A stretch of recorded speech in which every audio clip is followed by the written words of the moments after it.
Bien, doctores, vamos a revisar las fijas de cirugía de tórax y cardiovascular. Comenzamos. Acá, preguntas de básicas. ¿Qué estructura se localiza en mediastino? Recuerden, mediastino anterior, timo, mediastino medio, corazón y mediastino posterior, varias estructuras. Acuérdate la vena ácigos, semiácigos, la aorta descendente, el esófago, la cadena simpática, el vago, pasan por el mediastino posterior. ¿Ya? Acuérdate las ubicaciones. ¿Qué músculo se contrae involuntariamente provocando inhalaciones súbitas en el hipo? Recuerden el principal músculo de la inspiración que viene a ser el diafragma, inervado por el nervio frénico que nace de C3, C4 y C5. ¿Cuál es el nivel vertebral donde la tráquea se bifurca en los dos bronquios principales a nivel de la carina? Recuerden, a nivel de T4, el famoso ángulo de Lewis, que es también donde inicia el callado de la aorta y termina el callado de la aorta o la bifurcación de la tráquea. Principal orificio por donde pasa la vena cava inferior es T8. Acuérdate, T8, T9, T10. La mnemotecnia es BA, ¿correcto? BA. T8, T10, perdón, T12. T8 vena cava, T10 esófago, T12 la aorta descendente. ¿Ya? Son los hiatos por donde van a pasar estas estructuras a nivel del diafragma. T8, T10, T12. Entonces, como acá te dice vena cava, eso es a nivel de T8. Varón de 42 años, consumidor de drogas. ¿Cuál es el punto de referencia más fiable para identificar la vena femoral? Acuérdense que va a ser medial a la arteria femoral, ¿no? Porque el VAN, acuérdense, es en este caso vena, ¿no es cierto? Dice, el punto de referencia para ubicar a la vena femoral es medial a la arteria femoral.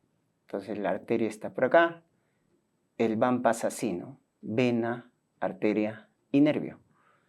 El VAN en el triángulo de Scarpa, acuérdate, de la zona femoral.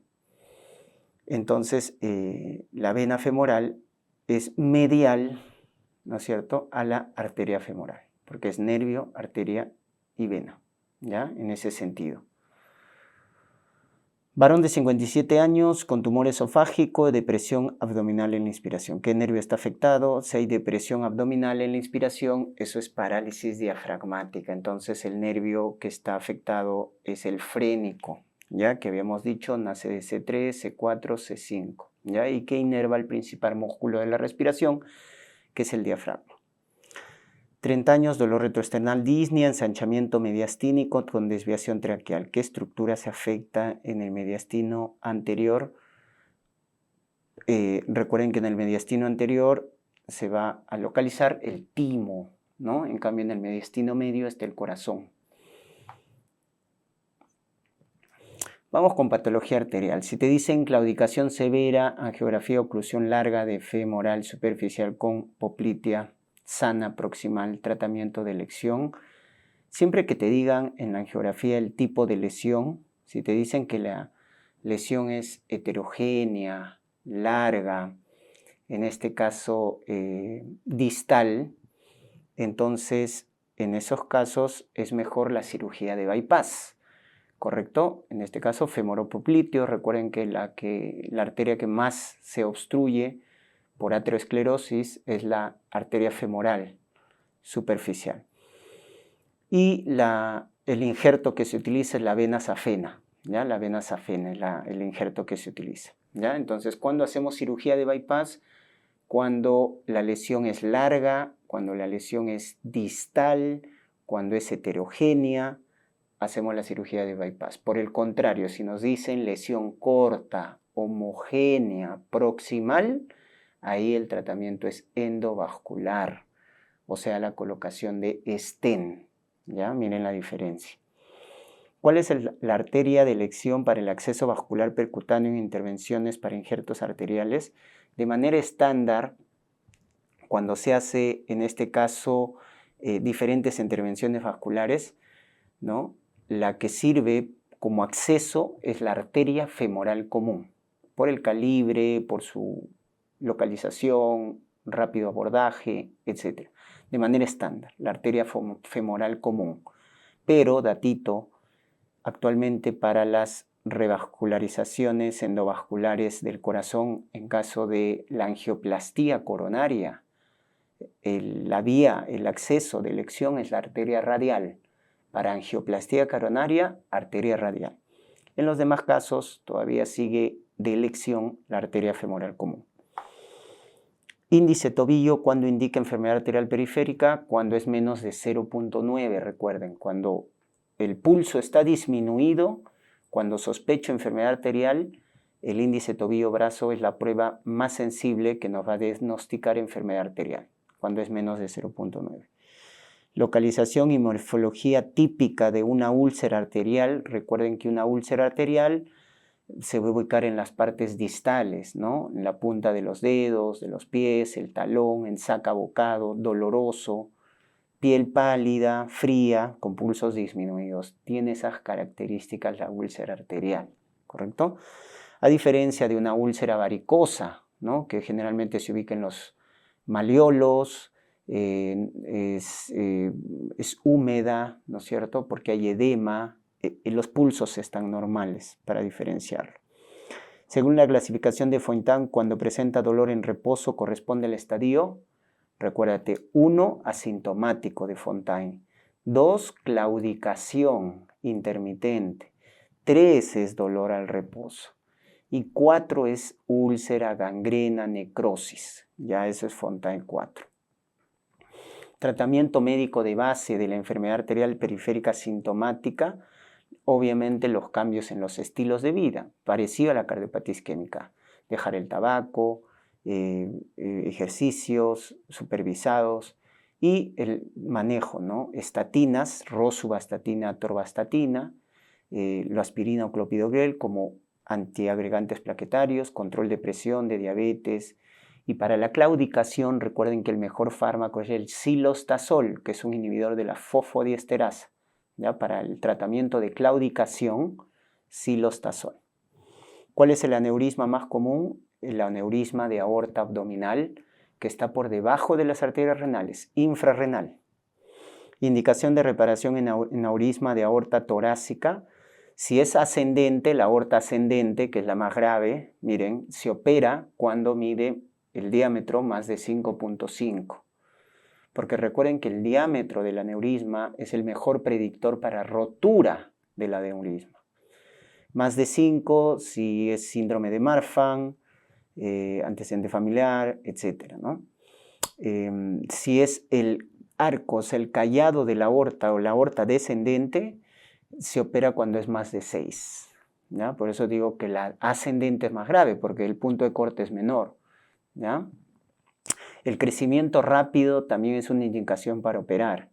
Cuando crece más de 1 centímetro al año o más de 0.5 centímetros en 6 meses. 48 años, hipertenso, con dolor torácico lacerante, lancinante, diferencia de presión en ambos brazos. ¿Eso qué te hace sospechar? Acuérdate la triada, dolor torácico severo, lancinante, diferencia de presión en ambos brazos más de 20 milímetros de mercurio, ensanchamiento de mediastino. Típico de los pacientes hipertensos, es su principal factor de riesgo, disección de aorta. La claudicación de la pierna en la pantorrilla, ¿qué territorio arterial suele estar comprometido? Si es la pantorrilla superior, es la más frecuente, la arteria femoral superficial. Si es la pantorrilla inferior, es compromiso de la arteria poplitea. Como acá no nos especifica, es femoropopliteo. ¿Ya? Femoropopliteo. En cambio, cuando nos dice claudicación en el muslo es arriba, aortoilíaca, la obstrucción a nivel de aortoilíaco, cuando es muslo, ¿correcto? Varón joven, fumador, con úlcera isquémica, prueba de Allen positiva. ¿Cuál es el diagnóstico probable? Miren ese dato, joven, fumador, que tiene úlceras isquémicas a nivel periférico. Prueba de Allen que nos indica enfermedad arterial, obstrucción arterial, enfermedad de Berger, o tromboangiitis obliterante. Ya recuerden que en esta patología las arterias van a estar ocluidas por trombos y microabscesos, ¿ya? Inflamatorios, o sea, tiene trombos con microabscesos de neutrófilos. Entonces, es una patología que además de trombosis hay inflamación, típico de jóvenes fumadores. Miren ese dato. Adolescente con cianosis distal intermitente tras uso de antimigrañosos, electromiografía normal. ¿Cuál es el diagnóstico? Recuerden que si se utiliza derivados de la ergotamina, puede producirse, ¿no?, un vasoespasmo arterial como reacción adversa. Eso se llama ergotismo, ¿ya? Y hay que sospecharlo justamente por el antecedente de uso de antimigrañosos, ¿no?, porque se utilizan estos fármacos en la patología de la migraña y que generan cianosis, pulsos disminuidos por el vasoespasmo que se genera. 70 años con dolor, frialdad en pie derecho que mejora al colgar la pierna, pulso femoral, popliteo dorsal disminuido, ¿no? ¿Cuál es el diagnóstico? Obviamente arriba, una insuficiencia arterial aortoilíaco, porque te está diciendo desde arriba, pulso femoral, popliteo y dorsal disminuido, desde arriba. Entonces, oclusión a nivel aortoilíaco. Generalmente por factores de riesgo cardiovascular, fumador, diabético, dislipidémico, hipertenso, ¿no? Pero recuerden que en enfermedad arterial periférica el principal factor es tabaquismo. Dolor súbito intenso en pierna con palidez, frialdad, ausencia de pulso y parestesias, medida inicial prioritaria. Recuerden que en esos casos estamos hablando de las 6 P's, acuérdense, ¿no? Palidez, frialdad, ausencia de pulso, parestesia. Entonces hablamos de una isquemia aguda.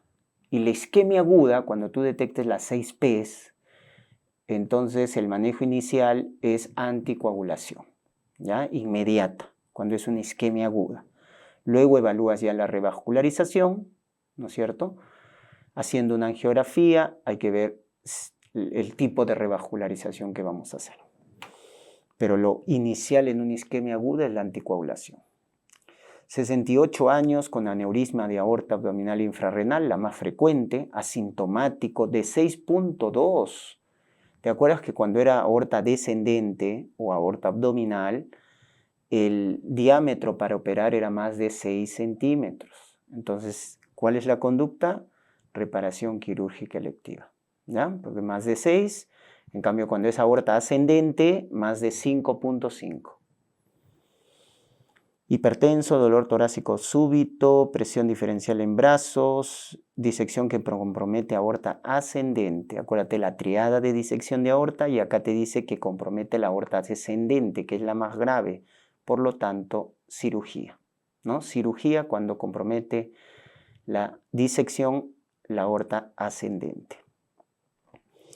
Dolor dorsal intenso en una mujer de 70 años, disección distal al origen de la subclavia izquierda, quiere decir que es a nivel de la aorta descendente, sin isquemia de órganos. ¿Cuál es el manejo inicial? El manejo inicial es médico, ¿ya? Cuando la disección de la aorta, recuerden, compromete la aorta descendente, el manejo es médico, ¿correcto? Y una de las medidas importantes, el control de la presión arterial. ¿Y cuál es el fármaco de elección para controlar la presión en disección de aorta? Los beta bloqueadores, ¿ya? La betalol o esmolol. Si no responde, nitroprusiato recién.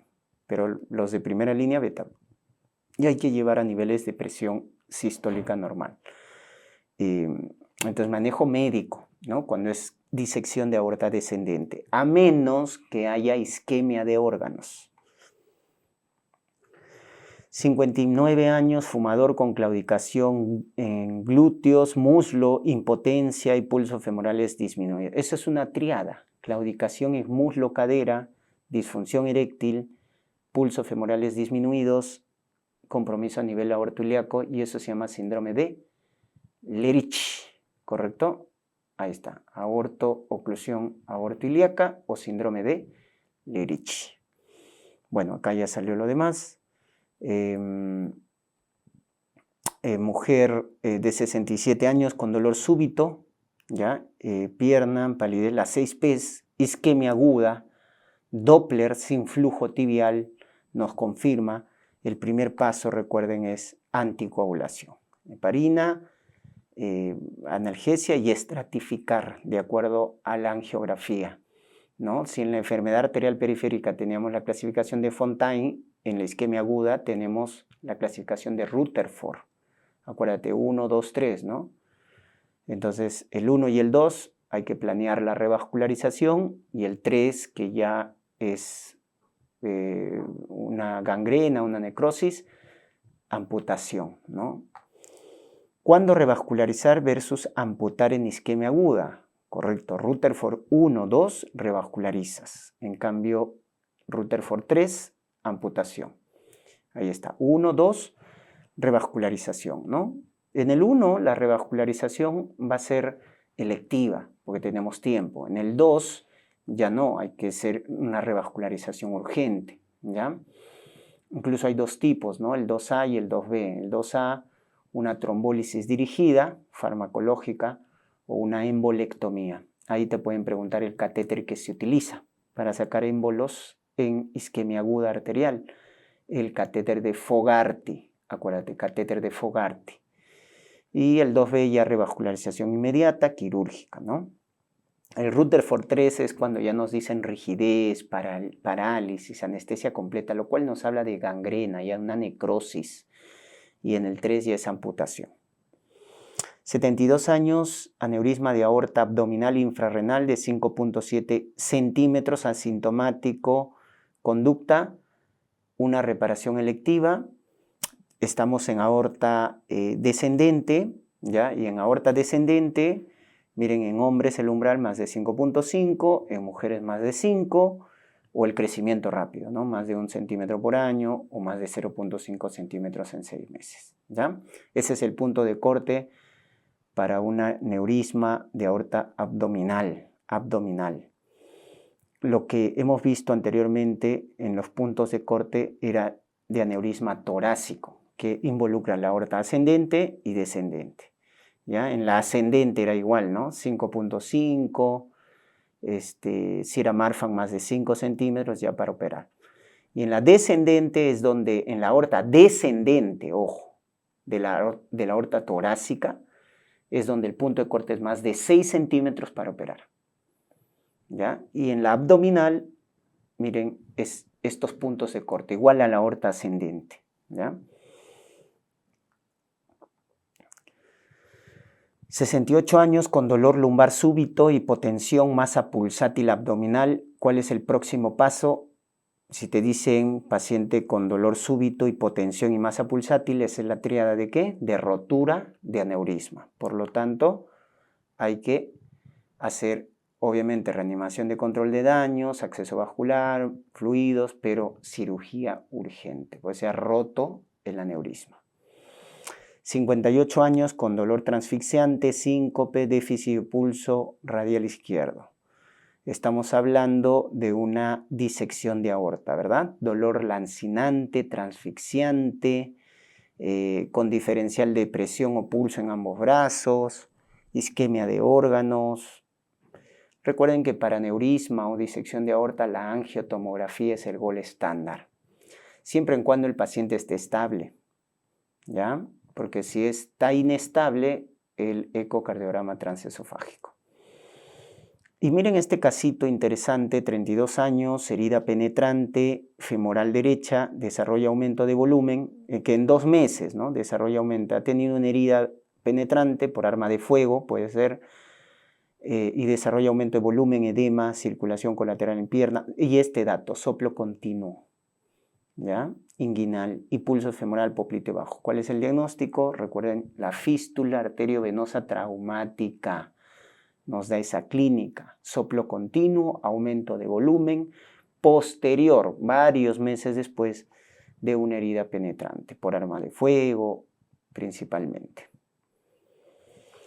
Vamos con patología venosa, método ideal para diagnosticar insuficiencia venosa periférica, el ecodoppler. Sea profunda, sea periférica, el ecodoppler venoso es el de elección, la prueba ideal, ¿no? Porque es sensible, buena rentabilidad, no invasiva, con buena disponibilidad. Medida conservadora que ayuda al tratamiento de la tromboflebitis superficial, elevación de las piernas. Ya si el trombo es grande, más de 5 centímetros, está por encima de la rodilla, hay que dar anticoagulación. Pero si no, medidas conservadoras. Causa más frecuente de síndrome de vena cava superior, cáncer de pulmón, acuérdate, el de células pequeñas. En la escala de Wells para trombosis venosa profunda, ¿a partir de cuándo se considera probable? A partir de un punto, porque 0 es baja probabilidad. De 1 a 2 puntos es probabilidad intermedia. Y de 3 puntos a más es alta probabilidad. ¿Ya? Entonces, a partir de un punto ya es probable el TBP. Contraindicación absoluta para medias de compresión si hay isquemia, pues, ¿no? Si hay isquemia arterial o enfermedad arterial. O sea, por eso hay que medir el índice tobillo-brazo. Si este está bajo, no podemos hacer la elastocompresión, que es el mejor tratamiento conservador de la insuficiencia venosa superficial. Triada de Virchow para trombosis, lesión endotelial, hipercoagulabilidad y disfunción endotelial, ¿no? Entonces ahí está tu lesión endotelial, hipercoagulabilidad y alteración del flujo sanguíneo. Clasificación clínica para enfermedad venosa crónica. ¿Quién define C4? C1 es telangiectasias, venas reticulares. C2, varices. C3, edema. C4, cambios cutáneos. Hiperpigmentación, lipodermatoesclerosis. C5, úlcera cicatrizada o inactiva. Y C6, úlcera activa. Localización y morfología típica de úlcera venosa. ¿Cómo es la úlcera venosa? Está en malleolos, bordes irregulares, húmeda, con exudado, con cambios cutáneos, con edema. Contraindicaciones absolutas de anticoagulación, porque recuerden, una trombosis venosa profunda se anticoagula. Ese es el tratamiento de base, de elección, mínimo 3 meses.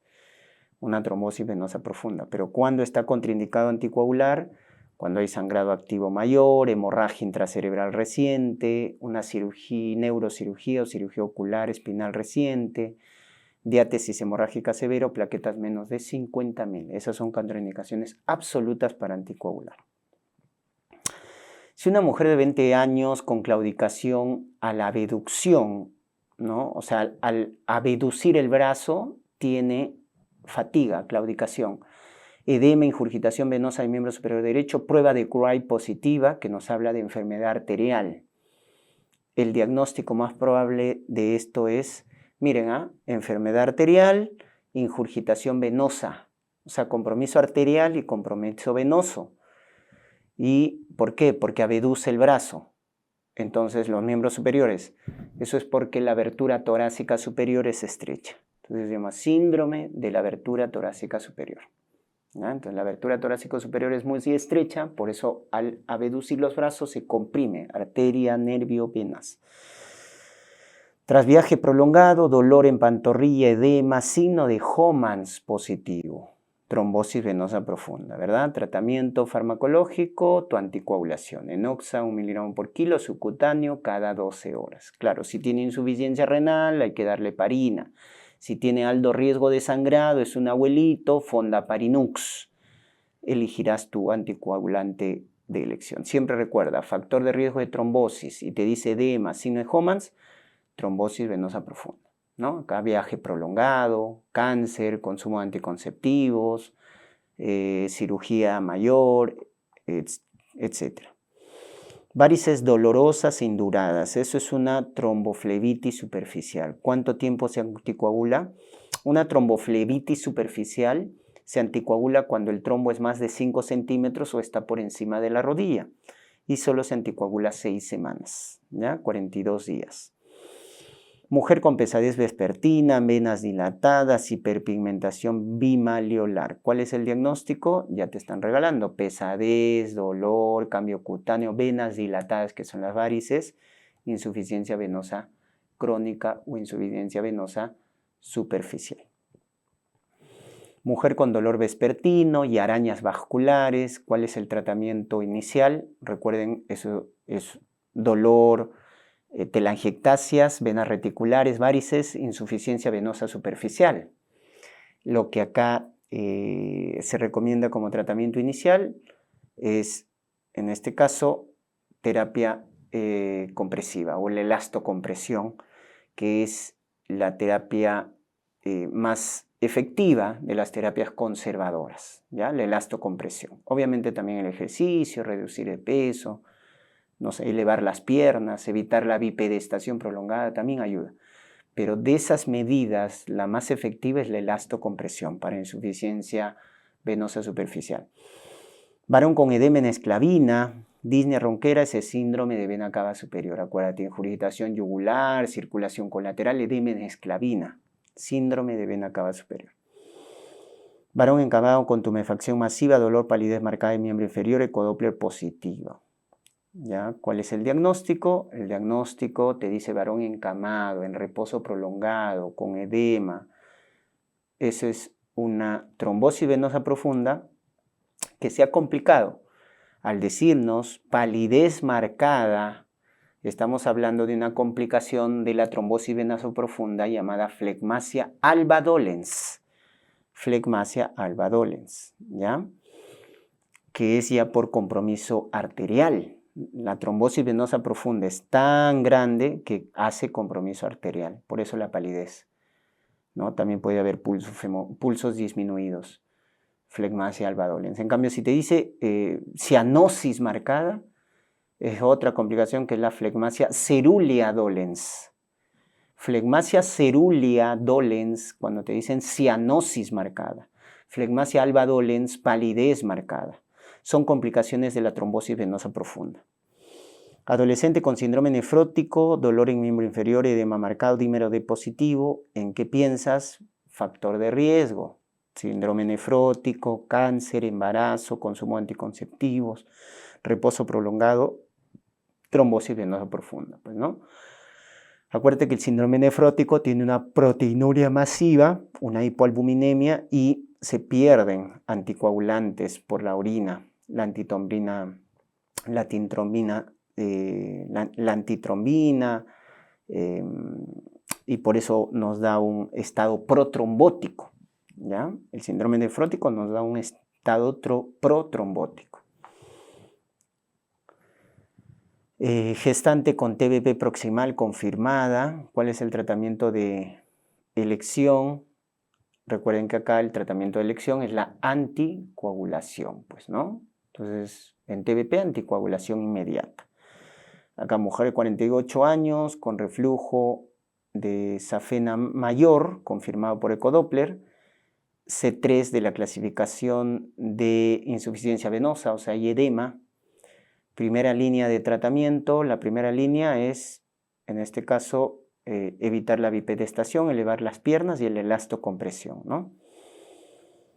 Varón de 74 años con TBP iliofemoral, pero hay hemorragia intracerebral hace 2 semanas. No puedes anticoagular. Entonces, cuando tienes una trombosis venosa profunda y no puedes anticoagular, porque es su tratamiento de base, por en este caso nos dicen hemorragia intracerebral, es filtro de la vena cava. Acuérdate, el filtro de vena cava es cuando no puedes anticoagular una trombosis venosa profunda. Trombosis venosa profunda, no provocada y sangrado gastrointestinal previo hace 6 meses. Pero es hace 6 meses, controlado. Entonces sí puedes anticoagular. ¿Cuándo se recomienda la anticoagulación en un TBP? Mínimo 3 meses. Mínimo 3 meses. Ideal 6 meses. Recuerden, en el TBP, la heparina de bajo peso, la anticoagulación inmediata, en insuficiencia venosa superficial, los cambios en los estilos de vida, la elastocompresión, y bueno, si necesitamos un manejo ya más invasivo, la ablación, ¿no? Que puede ser con láser o radiofrecuencia, o puede ser química, ¿no? La escleroterapia, ¿ya? Hay ablación química y ablación térmica. Y eso es cuando fallan las medidas conservadoras, ¿estamos? Donde está pues la elastocompresión, evitar la bipedestación, elevar las piernas. No mejora con eso, viene la ablación. Y al último está la cirugía, la safenectomía. ¿Ya? Recuerden de forma escalonada el tratamiento de la insuficiencia venosa superficial. Trauma. Indicación de toracotomía abierta, que es la cirugía en trauma torácico. ¿Qué volúmenes orientan, ¿no? En un hemotórax. ¿Cuándo haces toracotomía? Cuando es masivo el hemotórax. ¿Y cómo se define un hemotórax masivo? Cuando el drenaje de sangre es más de 1500 mililitros. O un hemotórax continuo, cuando es más de 200 mililitros por hora, por 2 a 4 horas.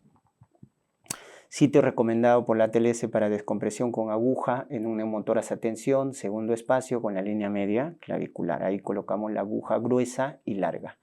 Triada de Beck para taponamiento, hipotensión, ingurgitación y ruidos apagados, acuérdate, junto con pulso paradojal, taponamiento cardíaco. ¿Cómo defino tórax flotante o bolet costal? O tórax inestable, fractura de 3 o más costillas en 2 puntos diferentes. Se complica con contusión pulmonar. Traumatismo cerrado de alta energía, lesión aórtica con pseudoaneurisma. ¿A qué grado corresponde? En lo que es ruptura de aorta, el grado 1 es un desgarro, el grado 2 ya se forma un hematoma, el grado 3 es pseudoaneurisma y el grado 4 ya es obviamente necrosis, ¿no? Gangrena. Ruptura total, ¿no? En el 4. Paciente con trauma torácico severo, drenaje 300, 250, 200 mililitros por hora en sangre en las últimas 4 horas. ¿Eso cómo se define? Un hemotórax continuo. Y por lo tanto 200 mililitros por hora en las últimas 4 horas, hemotórax continua, hay que operar. Igual que el hemotórax masivo. Toracotomía exploratoria. Choque contra timón, murmullo vesicular ausente, matidez en hemotórax, saturación 88. ¿Cuál es el paso inicial? Entonces hay que colocarle un tubo de drenaje. Eso también se llama toracostomía, con S, toracostomía. Porque estamos hablando de un hemotórax. Matidez en hemitórax por trauma torácico, hemotórax, sangre. Herida subescapular izquierda con hemoneumotórax. Hay que drenar, ¿no? Un hemoneumotórax sí o sí hay que drenarlo. Se llama colocación de tubo, toracostomía o toracotomía mínima cerrada. Todos son sinónimos. Toracostomía, colocación de tubo, toracotomía mínima cerrada son sinónimos. Accidente automovilístico, hipotenso, desviación traqueal, hipoxemia. Ese dato de desviación traqueal te debe hacer sospechar de un hemotórax a tensión. Por lo tanto, colocar aguja gruesa y larga. Descompresión torácica. Enfisema subcutáneo, grandisnia, radiolucidez, lo cual nos habla de un neumotórax. Y desviación contralateral. Colocar agujita gruesa y larga. Cuando te dicen siempre desviación, neumotórax a tensión, acuérdate. Choque contra timón, ingurgitación, ruidos apagados, pulso paraojal, tu triada de Beck, tu pulso paraojal, taponamiento cardíaco. Prueba que confirma tu ecocardiograma, signo específico, colapso de cavidades derechas, aurículo, ventrículo derecho colapsado. QRS de bajo voltaje, ingurgitación, pulso paraojal. Recuerda, un taponamiento en el EKG nos da un QRS de bajo voltaje o alternancia del eje eléctrico, ¿no? Taponamiento, hay que drenar.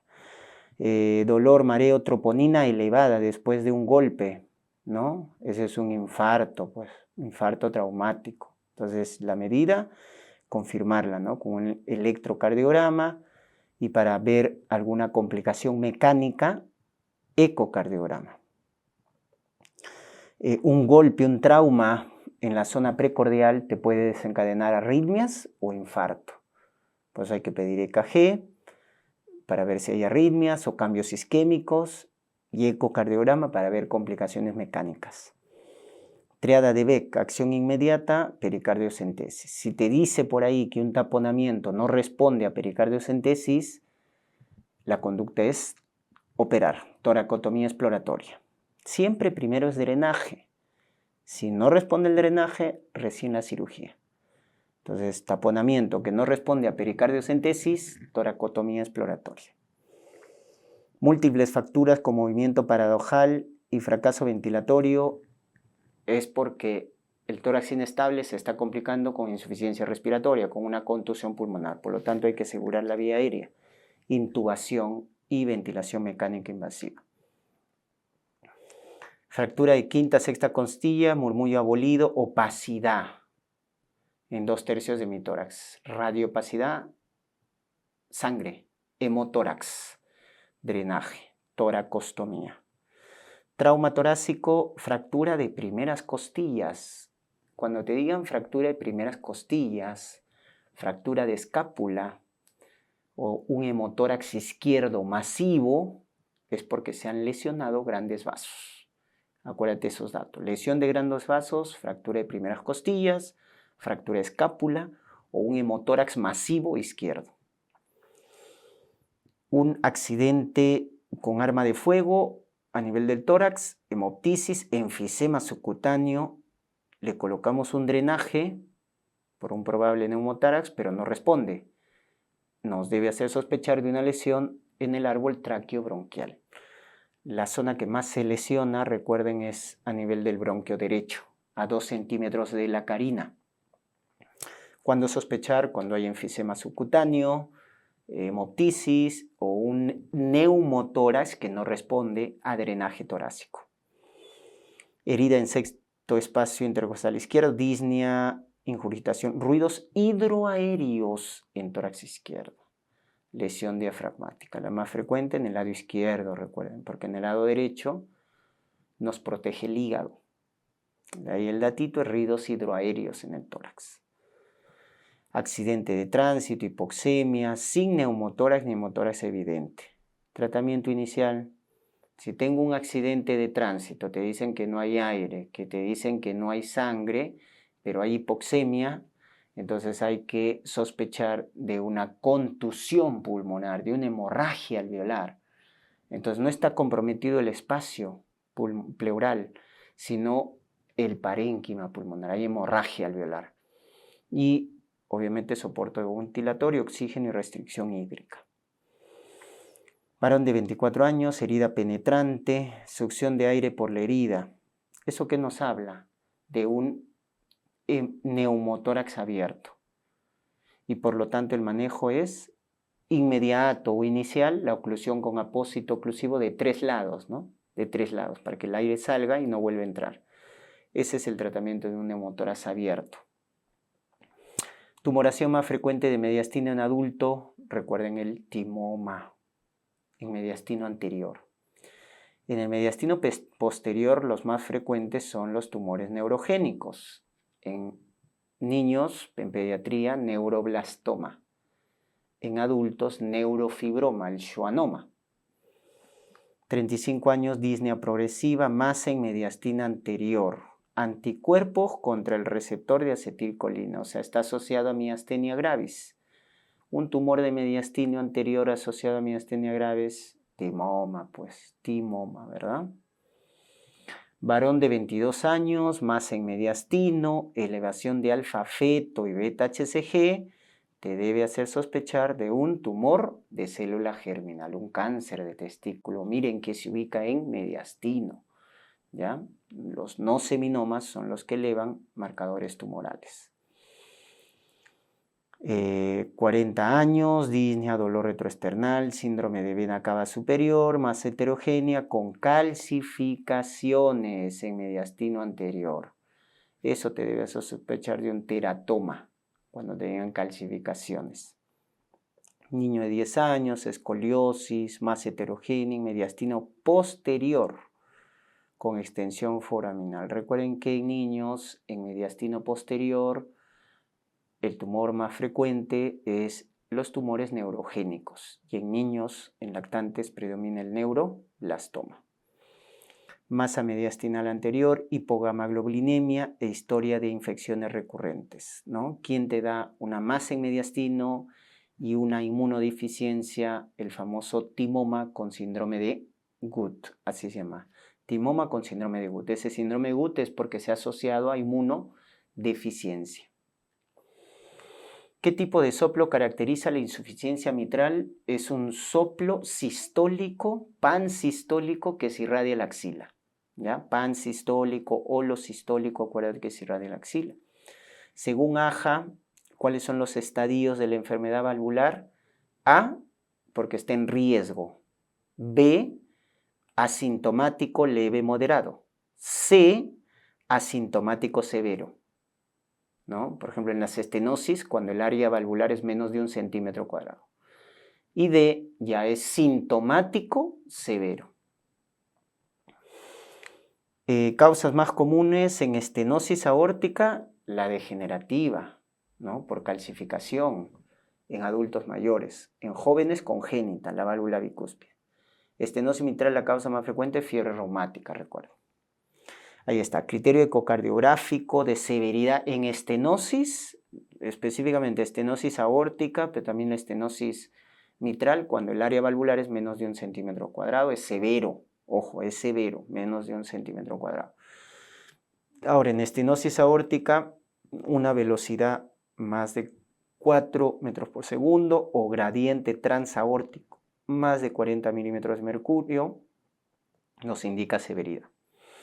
Causa más frecuente de estenosis mitral en el mundo, fiebre reumática, pues, ¿no? La infección por estreptococo beta hemolítico del grupo A, Piógenes, que se complica. Signo clásico de la insuficiencia aórtica. Recuerda, la insuficiencia aórtica te da el soplo de Austin Fleet y te dan esos pulsos, ¿no? Hiperdinámicos de Kinkel, Muset, Corrigan, etc. Pulso saltón, soplo diastólico, soplo de Austin Fleet, insuficiencia aórtica. Disnea, ortopnea, soplo diastólico. ¿Quién te da disnea, hemoptisis, embolismo y soplo diastólico en apex? Estenosis mitral. Varón de 58 años, miren ese pulso, de esa presión de pulso amplio, ¿no? La sistólica grande, la diastólica baja, eso es presión de pulso amplio. Signo de Kinkel, Muset, insuficiencia aórtica. Pulso saltón, pulso amplio, insuficiencia aórtica. Síncope, soplo sistólico que se irradia las carótidas, pulso parvus tardus, ¿no? La tríada angina, síncope, disnea. Muchas veces no te van a dar la triada, pero si te la dan, te regalan la pregunta. Angina, síncope, disnea, soplo sistólico que se irradia las carótidas, la valvulopatía más frecuente a nivel mundial, que es la estenosis aórtica. Muy bien, para terminar, algunos cuadros comparativos importantes que deben recordar.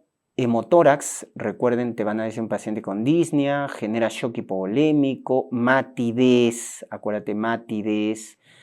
La tráquea está normal, no hay ingurgitación yugular, ¿no? Y para decir que es masivo, recuérdate, drenaje más de 1500 o más de 20 mililitros por kilo de peso, ¿no es cierto? Si solo es un hemotórax, drenas, colocas tubo de drenaje. Pero ya si es masivo, cirugía, toracotomía exploratoria, acuérdate. En la radiografía te lo van a decir como una radiopacidad, radiopacidad.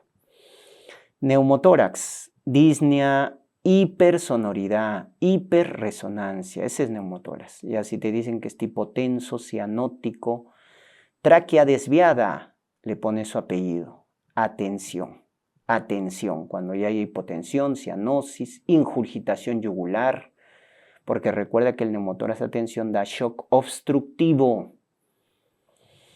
Y acá vamos a ver, miren esa radio, transparencia, radio, lucidez, con desviación de las estructuras, ¿no? Hacia el lado contralateral. Neumotórax de atención. Conducta aguja gruesa y larga, de forma inmediata en el segundo espacio, línea media. Taponamiento fácil, triada de Beck, tu ingurgitación yugular, tu hipotensión y tus ruidos apagados. Pulso paradojal, ¿no? El pulso está normal, murmullo normal, aunque pueden decirte que está disminuido en las bases, también te pueden decir eso. Y hay ingurgitación yugular como parte de la triada de Beck, ¿no? ¿Por qué en las bases a veces está disminuido el murmullo? Porque el corazón en la radiografía se ve como un botellón por el derrame severo. Tratamiento pericardiocentesis. Lesión traqueobronquial, acuérdense, efisema subcutáneo masivo, hemoptisis, un neumotórax que no responde al drenaje. Neumotórax que no responde al drenaje torácico, descartar lesión traqueobronquial. Hay que hacer una broncofibroscopía. Tórax inestable, tu respiración paradojal, ¿no? Esa respiración paradojal te hace sospechar de tórax inestable, ¿no? Puede haber matidez si se complica con contusión pulmonar. Acuérdense, la contusión pulmonar es la hemorragia pulmonar. Es la complicación más asociada a tórax inestable. Y ahí hay que intubar y ventilación mecánica, ¿no? Para asegurar la función respiratoria.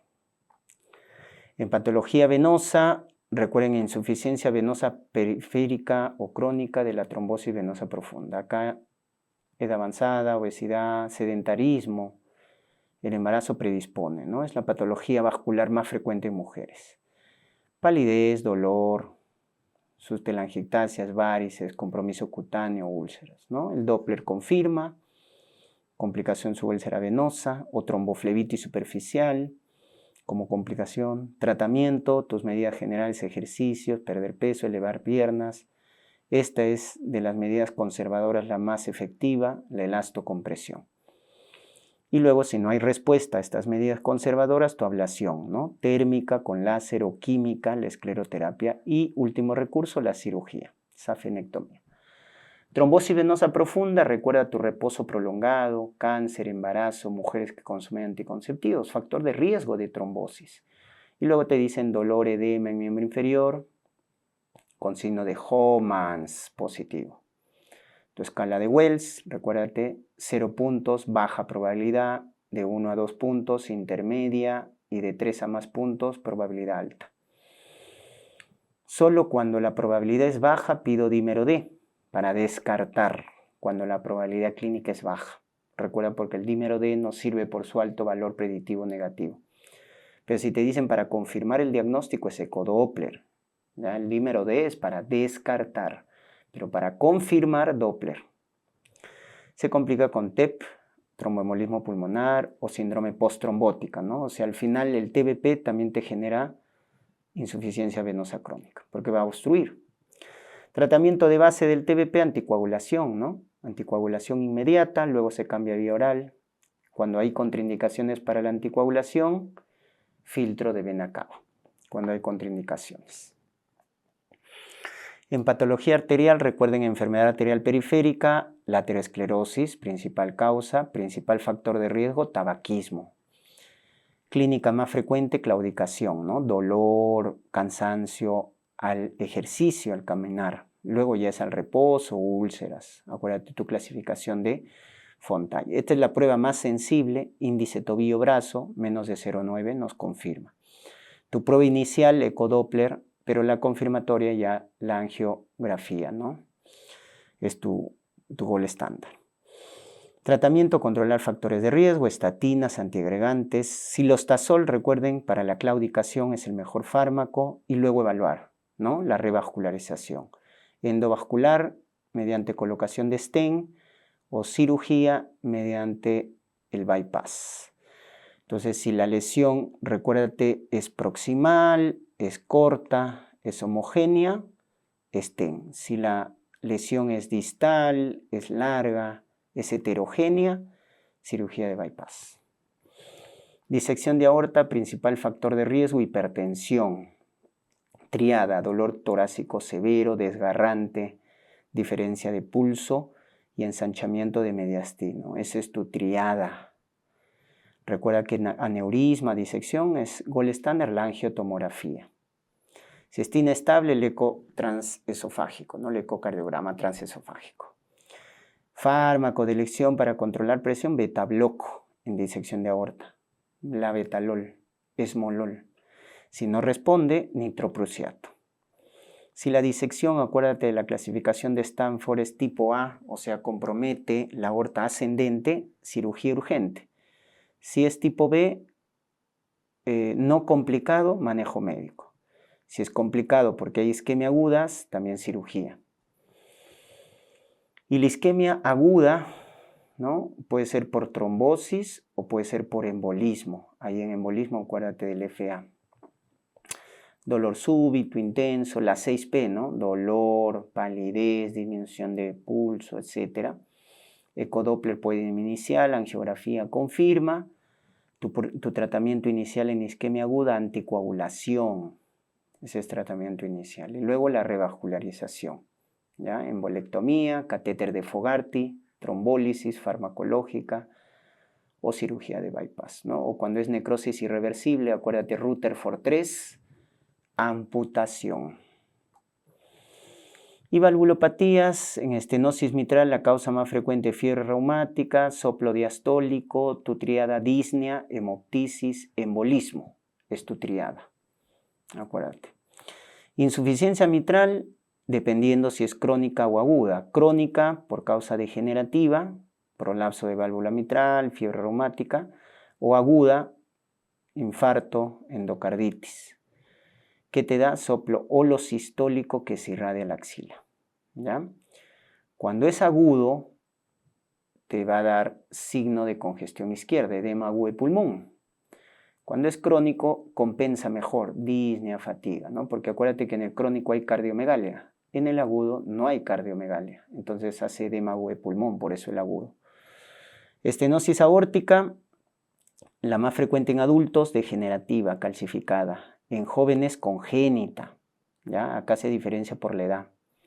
Soplo sistólico, que se irradia las carótidas, pulso parvus tardus. Tríada clásica, angina, síncope, disnea, tu tríada clásica.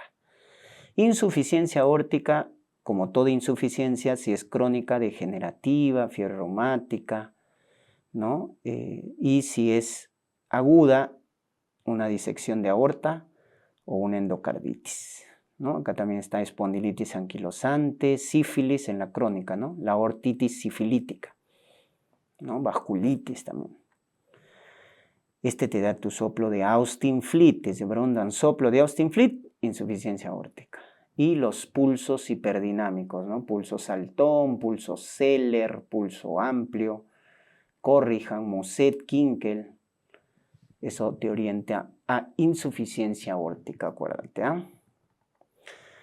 Diferencia lo que es el drenaje, que se llama toracostomía, o también llamada toracotomía mínima cerrada. ¿Esto qué es? Drenaje. Y es lo primero que se hace en cualquier trauma torácico. Un hemotórax, un neumotórax, primero drenas. Si es neumotórax a tensión, colocas aguja gruesa y larga. En los demás casos, tubo. Ya ese es el tratamiento definitivo, ¿no? Tubo de drenaje. La aguja es segundo espacio, línea media clavicular. El tubo es quinto espacio, línea axilar media o línea axilar anterior. Pero si no responde al drenaje, ya es la cirugía. ¿Y cómo se llama la cirugía? Toracotomía abierta, toracotomía exploratoria, toracotomía quirúrgica, ¿no? Por ejemplo, un hemotórax masivo, un hemotórax continuo, hay que operar. Un taponamiento cardíaco que no responde a pericardiocentesis, hay que operar. ¿Ya? Entonces la cirugía se llama toracotomía, abierta, exploratoria, quirúrgica. El drenaje es esto, toracostomía o toracotomía mínima cerrada. Diferencia en los términos. Clasificación clínica de la insuficiencia, C1, telangiectasias, venas reticulares, C2, varices, C3, edema, C4, cambios cutáneos, C5, úlcera cicatrizada, úlcera inactiva, C6, úlcera activa. Y la de la disección de aorta, Stanford, fácil, tipo A, porque compromete siempre la aorta ascendente. Grave, ¿no? Hay que operar rápido. Tipo B, cuando compromete la aorta descendente. Si es no complicada, manejo médico. Si es complicada, cirugía. Dentro de Stanford también hay otra clasificación que es de Baker, ¿no? La tipo 1, que solo compromete todo. En la tipo 1, Baker tipo 1, todo, como estás viendo. Aorta ascendente, descendente. La tipo 2 es solo aorta ascendente. Y la tipo 3 es solo aorta descendente. ¿Ya? Por eso el tipo A involucra Baker tipo 1 y tipo 2, porque en ambos compromete la aorta ascendente. Y Stanford tipo B compromete Baker tipo 3, porque en esta se compromete solo aorta descendente. ¿Ya? Muy bien, la A es la más práctica, ¿no? Listo. Gracias por su atención.